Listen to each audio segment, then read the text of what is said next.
empezar diciendo que es muy difícil o casi imposible la definición o determinación de qué es el interés superior del menor, cuando, tanto por el legislador como por la doctrina y por la jurisprudencia, se ha querido dejar como un concepto deliberadamente indeterminado. Un concepto indeterminado que habrá que rellenar en cada momento con la concreción de un supuesto concreto. Antes de intentar explicar qué se debe, quizás vamos a empezar por el encuadre normativo y como fundamental el artículo 39.4 de la Constitución, luego desarrollado por la Ley Orgánica de Protección Jurídica del Menor, que en el artículo 2 dice expresamente que la aplicación de la presente ley primará el interés superior de los menores sobre cualquier otro interés legítimo que pudiera concurrir, con lo cual ya nos está empezando a dar una clave. Además añade en el artículo 3 que los menores gozarán de los derechos que les reconoce la Constitución y los tratados internacionales de los que España sea parte. Bueno, partiendo de esto y quedándonos en una norma más doméstica y para todos nosotros mucho más conocido, como es el Código Civil, son muchos los artículos del Código Civil donde se hace referencia a la expresión interés del menor. En un breve repaso, y seguro que me quedo corta, tenemos el artículo 103 que establece las medidas provisionales a adoptar en caso de falta de acuerdo entre los padres en los supuestos de hermana de nulidad, separación o divorcio, donde ya indica que prima el interés de los hijos para acordar lo necesario en cuanto a su guardia y custodia. Además tenemos el artículo 137 que permite a la madre el interés del hijo menor, se vuelve a utilizar la expresión interés del hijo menor, el ejercicio de la acción de filiación. El artículo 149 limita la elección del que tiene obligación de prestar alimentos cuando se perjudique el interés del alimentista menor de edad, y aquí vuelve a estar incluido la expresión interés del menor. También se habla de ello en el artículo 156, regulando la patria potestad, en el 161, que trata del derecho de visita de parientes al menor acogido, en el muy importante artículo 172, del que luego hablaremos, en caso de guarda y acogimiento de menores en situación de desamparo, y también en los artículos 173, 216, 224, o sea que, como ven, son muchos los preceptos del Código Civil donde se emplea esta expresión. Además tenemos los textos legales internacionales y muy especialmente, y por no referirnos a más, la Convención de Derechos del Niño, ratificada por España, que dispone que en todas las medidas concernientes a niños que tomen las instituciones públicas o privadas de bienestar social, los tribunales, las autoridades administrativas o los órganos legislativos tendrán una consideración especial a lo que se entenderá será el interés superior del niño. Como vemos, es una expresión extraordinariamente repetida, y de todos estos preceptos quizás podamos afirmar que el interés del menor está configurado como un principio rector de la actuación de los poderes públicos, que se trata, como ya hemos dicho antes, de un concepto jurídico indeterminado que habrá de integrarse en cada supuesto concreto y que ello dificulta enormemente su aplicación. Pero como principio rector, que hemos dicho que es, podemos señalar algunas características. Se configura como una garantía. En toda decisión que concierta al niño debe considerar primordialmente sus derechos. Es de una gran amplitud también, ya que no solo obliga al legislador, sino también a todas las autoridades e instituciones públicas y privadas, y muy especialmente, y no se puede olvidar en ningún momento de ello, a los padres de esos niños. Y es también una norma de interpretación o una resolución de conflictos jurídicos. Además, es una orientación o directriz política para la formulación de políticas públicas para la infancia. Todo ello contribuirá al perfeccionamiento de los derechos de los menores y, en su conjunto, al perfeccionamiento de la vida democrática. Se han utilizado, dada la dificultad de concepción del concepto, distintos criterios de valoración y ponderación, tanto por la doctrina como por la jurisprudencia. Yo voy a mencionar ahora rápidamente algunos de ellos y luego en el análisis de la sentencia que pasaremos a continuación verán ustedes otros criterios de valoración o ponderación de lo que supone el interés superior del menor. Podemos encontrar dentro de estos criterios los deseos y sentimientos del niño, siempre considerados a la luz de su edad y de su discernimiento, bien porque se obtenga del mismo menor, si es posible, o a través de expertos que puedan indicar cuáles son esos deseos y sentimientos. Tenemos que tener en consideración también sus necesidades físicas, y me refiero a alojamiento, alimentación, vestido, y también las educativas y emocionales. Hay que tener muy en cuenta el efecto probable que cualquier cambio de situación del menor, cambio de residencia, de estudios, de amigos, de personas con las que se relaciona, puede suponer cualquier intervención o cualquier decisión que se adopte respecto a ello. Hay que tener en cuenta su edad, es básico, pero no siempre se tiene en cuenta su edad, el sexo, el ambiente y cualquier otra característica relevante dentro de su entorno más inmediato. Además, es importante considerar si ha sufrido daño o qué riesgo de sufrirlos tiene. Y en esto también incluyo el maltrato, los abusos sexuales, incluso los peligros para su salud o desarrollo. No podemos olvidar, por último, la capacidad de los progenitores o de sus cuidadores para satisfacer sus necesidades. Estos criterios tienen que ser valorados en un adecuado juicio de ponderación, y esto ha sido reiterado por el Tribunal Constitucional, y por mencionar alguna, mencionaremos la sentencia 176 de 2008 de 22 de diciembre, que afirma que en materia de relaciones paterno-filiales el criterio que ha de presidir la decisión que en cada caso corresponda adoptar al juez, a la vista de las circunstancias concretas, debe ser necesariamente el del interés prevalente del menor, ponderándolo con el de sus progenitores, que aun siendo de menor rango, no por ello resulta desdeñable. Como vemos, ya existe la primacía, el interés del menor está por encima del interés de sus progenitores. Cuando haya que ponderar este interés, el juez, en el asunto en el que le sea sometido, debe valorar si las circunstancias actuales de los progenitores pueden asegurar a este un desarrollo armónico integral, tanto desde el punto de vista físico, psicológico, afectivo o intelectual, así como ético, y la plena evolución de su personalidad. Además, debe tener en cuenta que si hay conflictos con los progenitores en las relaciones filiales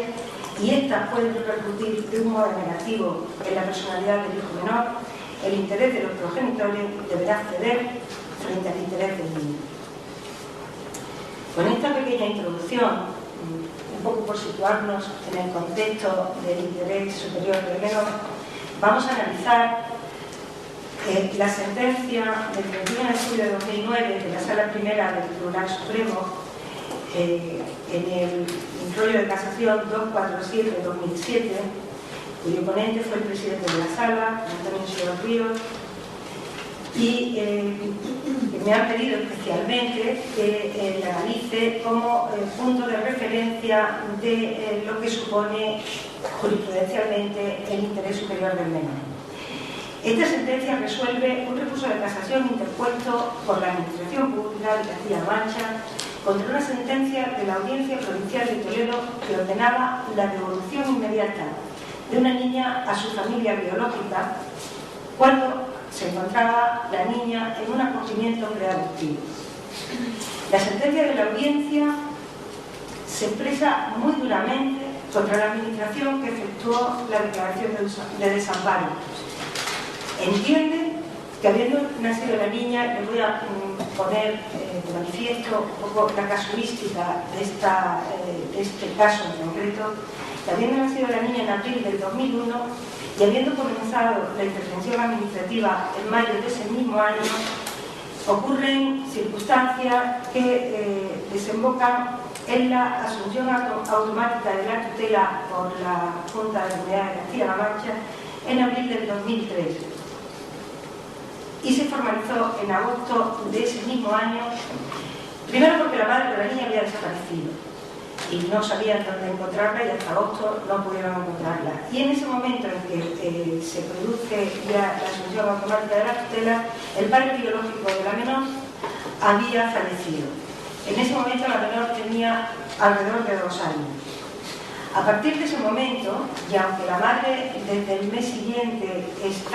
solicita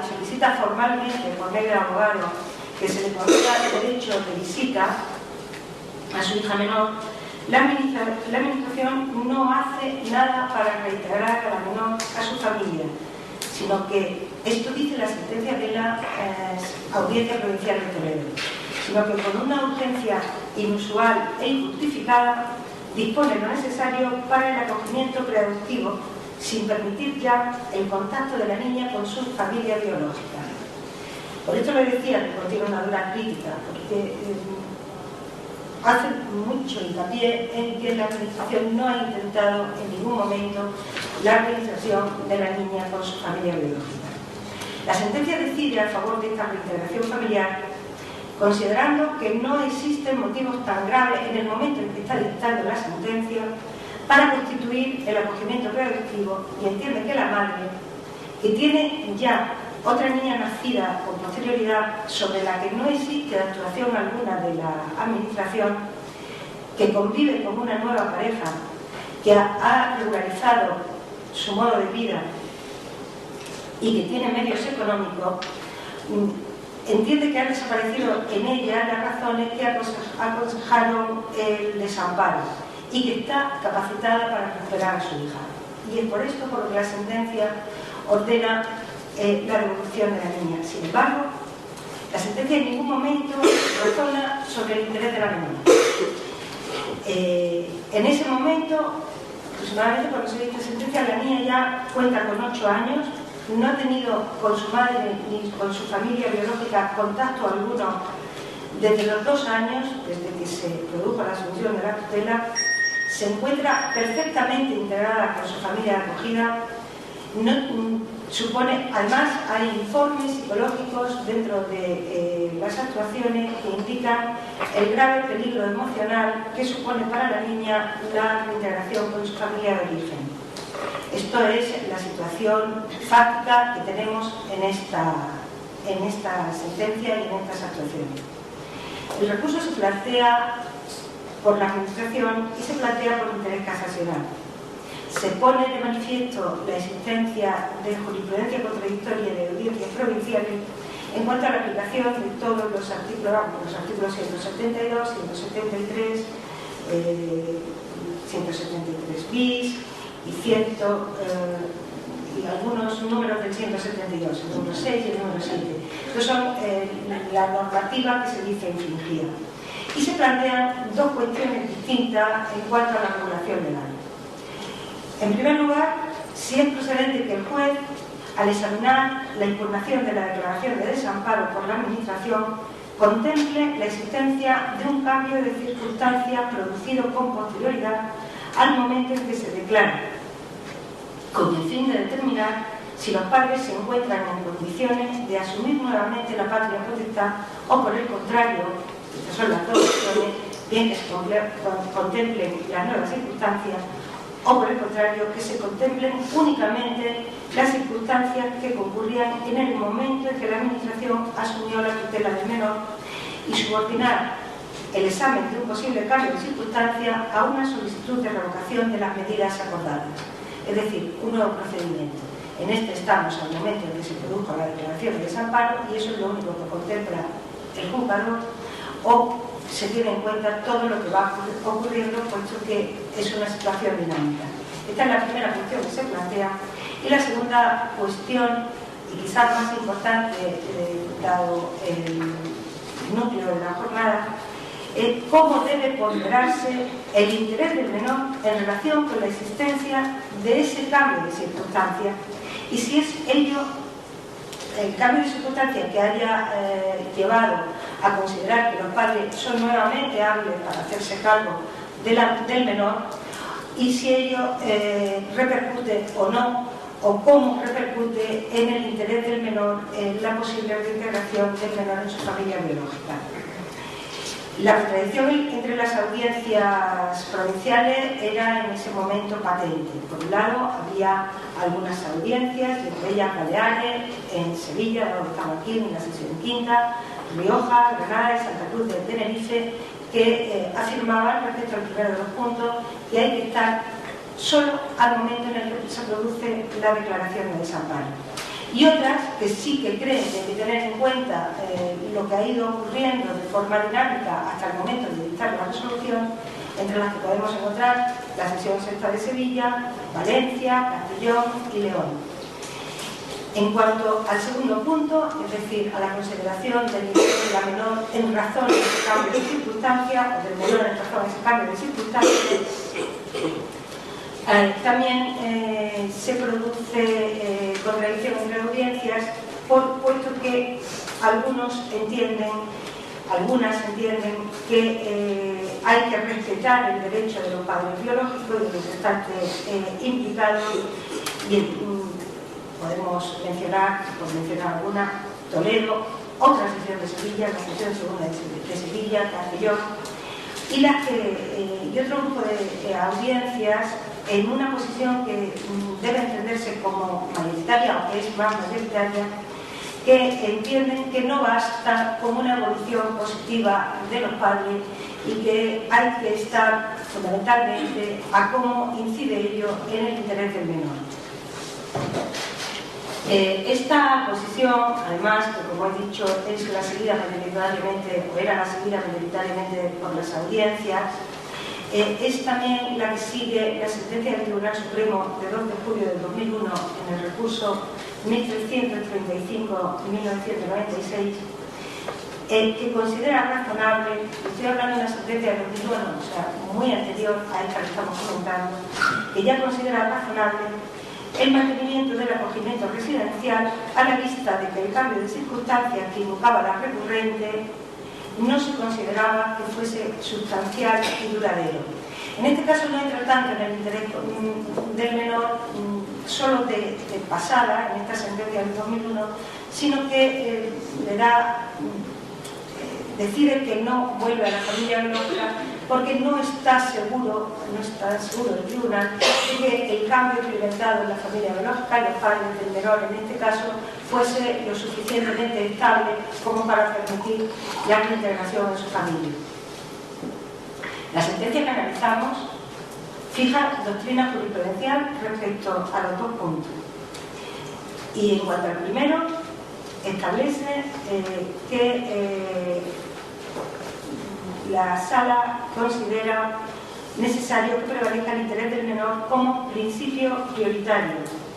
evitando que la formalidad de la controversia pueda perjudicarlo. Reconoce que la jurisprudencia constitucional ha admitido un menor rigor formal en este tipo de procesos, ampliando el eje la facultad del juez en garantía de los intereses que han de ser tutelados, entre los que ocupa una posición prevalente el interés del menor, y consagra lo que viene a llamar la exclusión de la preclusividad. Es decir, se excluye el principio de preclusión contenido en la Ley de Enjuiciamiento Civil, artículo 413. Y precisamente por la disposición contenida en el artículo 172.4 del Código Civil, en cuanto ordena que se buscará siempre el interés del menor. Entiende que este artículo excluye el principio de perpetuación de la acción que rige el proceso civil y declara como doctrina jurisprudencial que es procedente que el juez, al examinar la impugnación de la declaración de desamparo por la Administración interpuesta al amparo del artículo 172 sexto del Código Civil, contemple el cambio de circunstancias producido con posterioridad al momento en que se produjo la declaración, con el fin de determinar si los padres se encuentran en condiciones de asumir nuevamente la patria potestad. Es decir, después de esta sentencia ya no podemos decir que exista contradicción entre audiencias, porque la Sala Primera del Tribunal Supremo la ha resuelto definitivamente y dice, afirma tajante y taxativamente que hay que estar a las circunstancias que concurren hasta el momento de dictar declaración. En este caso no influye el principio de preclusión, no estamos ante el principio de preclusión y el juez estará ante todas las circunstancias que vayan ocurriendo aún después de la declaración de desamparo. En el segundo punto, y en relación con la posible reinserción del menor en su familia biológica, la sentencia recuerda que el artículo 172 cuarto del Código Civil establece que en las medidas de protección que deben adoptarse en favor de los menores desamparados se buscará siempre el interés del menor y se procurará, cuando no sea contrario a su interés, su reinserción en la propia familia. Es decir, indica la norma legal y de ella extrae, además del resto de la legislación, extrae conclusiones. Y afirma que en el conflicto de los principios de reinserción en la propia familia y el interés del menor, se advierte la superior jerarquía que el legislador atribuye al deber de perseguir el interés del menor, pues la directriz sobre el interés del menor se formula con un sintagma de carácter absoluto, se buscará siempre, mientras que la directriz sobre la reinserción familiar se formula con carácter relativo, se procurará. La sentencia es muy clara en esto, no presenta la menor duda. Sigue diciendo que ambos principios o directrices pueden entrar en contradicción, puesto que las soluciones más adecuadas al interés del menor pueden no ser las que favorezcan la reinserción en la familia. Y cuando existe esta contradicción, se impone una técnica de ponderación que exige valorar el peso que el legislador atribuye a cada una de las directrices para atribuir valor preponderante a una u otra de ellas. Desde esta perspectiva, insiste en que se advierte la superior jerarquía que el legislador atribuye al deber de perseguir el interés del menor. Y sigue diciendo que la directriz que ordena procurar la reinserción familiar se subordina expresamente a ella, cuando no sea contrario a su interés. Está haciendo prácticamente un análisis gramatical del texto legal y de ahí extrae las conclusiones que le acabo de exponer. Añade que el derecho de los padres biológicos no es reconocido como un principio absoluto cuando se trata de adoptar medidas de protección respecto de un menor desamparado, y tampoco tiene carácter de derecho o interés preponderante, sino de fin subordinado al fin al que debe atenderse de forma preferente, que no es otro que el interés del menor. La adecuación del interés del menor es el punto de partida y el principio en que debe fundarse toda actividad que se realice en torno a la defensa y a la protección de los menores. La sentencia hace todas estas consideraciones, que en algunos casos le he leído textualmente, y luego entra a examinar las circunstancias concurrentes en el supuesto que está juzgando. Y tiene en cuenta criterios como el tiempo transcurrido en la familia de acogida, cómo es la integración en la familia y en su entorno, si se han desarrollado adecuadamente vínculos afectivos y con quién,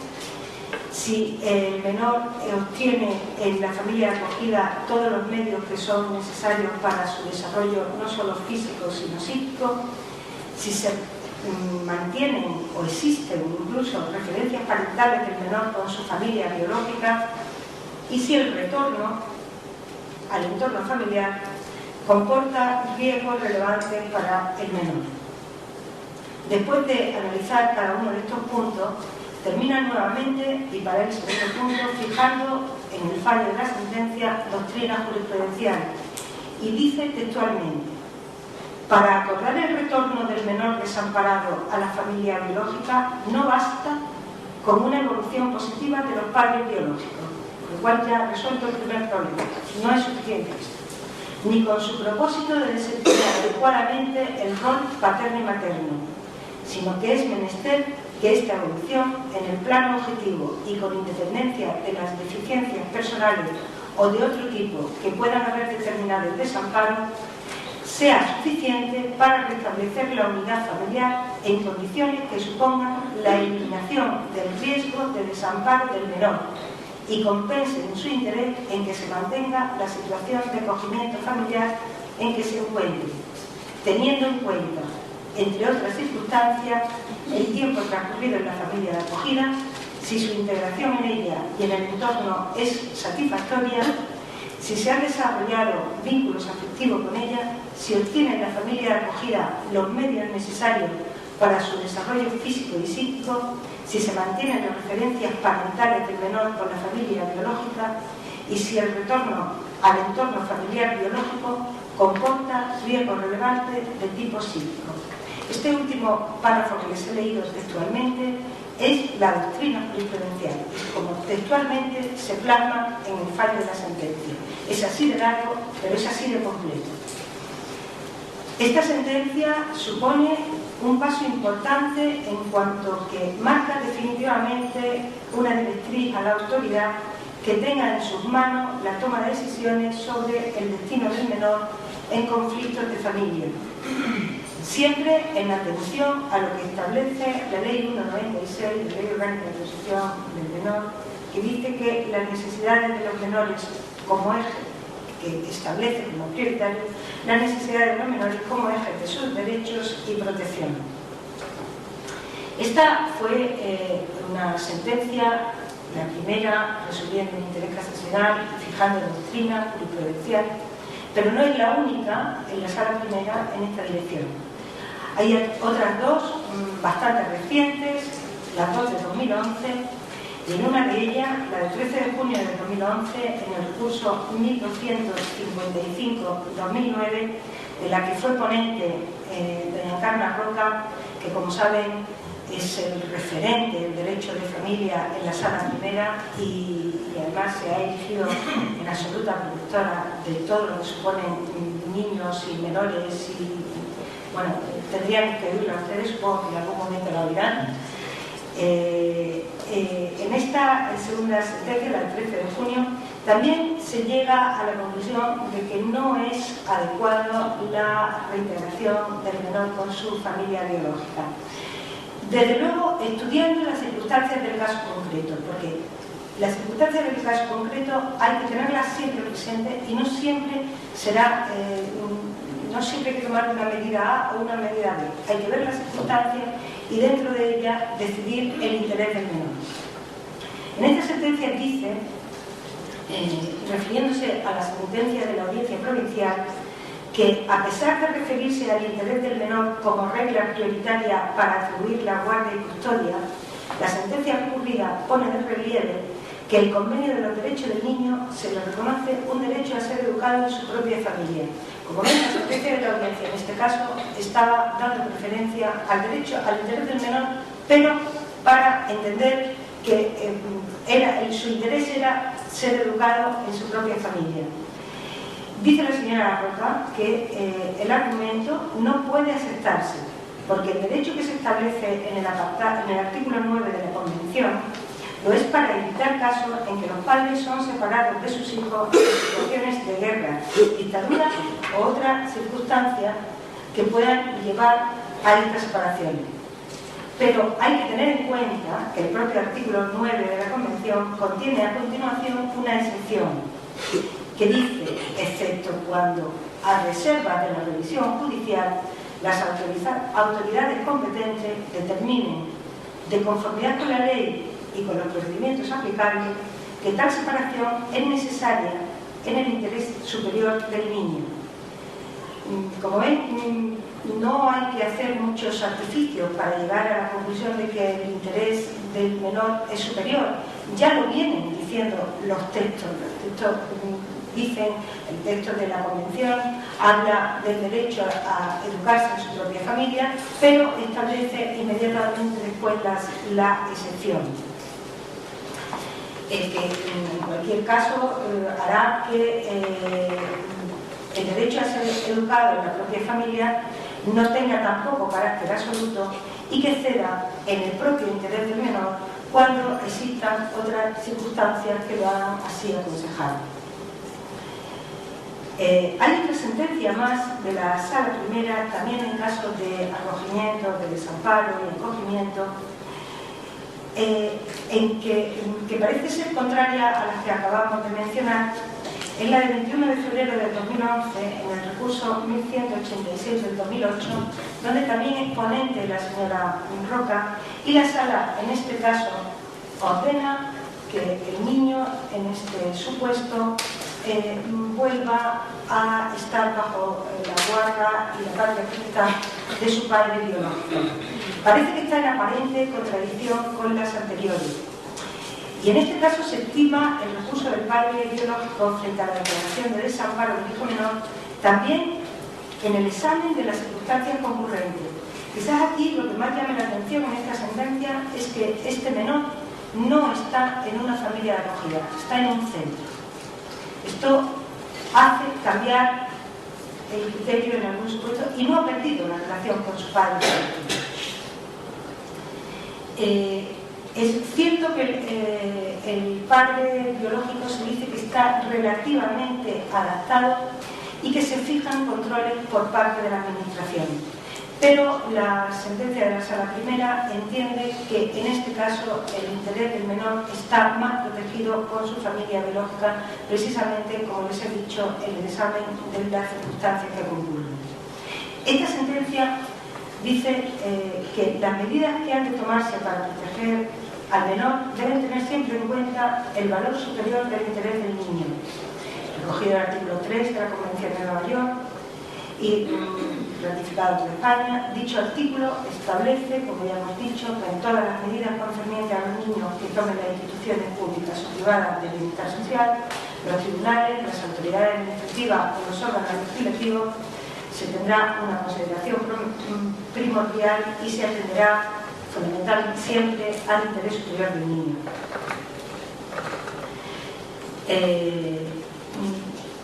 Es importante repetir nuevamente, y ayer comentando con la señora Roca, mi intervención de aquí, me decía, repite mucho que es un concepto jurídico indeterminado, que solo puede integrarse con las circunstancias que concurren en cada caso, que no se pueden dar una única dirección que seguir en todos los casos, que no siempre es bueno que vuelva a la reinserción familiar aunque los padres hayan llegado a una situación que les haga capaces para ello, y que tampoco es siempre bueno que permanezcan bajo la tutela de la administración pública, bien en un centro o bien en preadopción. Yo quisiera recordar, por el ámbito en el que nos encontramos y en la primera sentencia de la que hemos hablado, la dura crítica que contiene, porque es verdaderamente dura, si la leen ustedes, hacia la administración, la sentencia de la Audiencia Provincial de Toledo, que luego se revoca por la Sala Primera, fundamentalmente en el decir, la administración hizo la declaración de desamparo, adoptó las medidas de preadopción, llevó a esta niña de 2 añitos entonces a una familia de acogida preadoptiva y nunca más se ocupó ni de reinsertar, ni de saber cómo estaba esa familia de origen, ni siquiera de permitir derecho de visita. Solo recordarle ese punto porque yo entiendo que había que confluir las dos circunstancias. Vamos a terminar este análisis de los casos de desamparo y acogida diciendo que resulta evidente que la Sala Primera ha interpretado cada supuesto en concreto y interpreta el interés del menor como un valor o principio preeminente y superior de aplicación prioritaria frente a cualquier otro interés en conflicto, y en especial frente a su propia familia biológica y a la posibilidad de reinserción en la misma. Creo que ha quedado bastante claro. Yo quería, no lo he dicho al principio, pero se lo digo ahora, en cualquier momento me pueden interrumpir, podemos hablar de cualquier cosa que no haya quedado muy clara, pero yo creo que vamos a terminar aquí el análisis de la sentencia en cuanto a desamparo y acogimiento.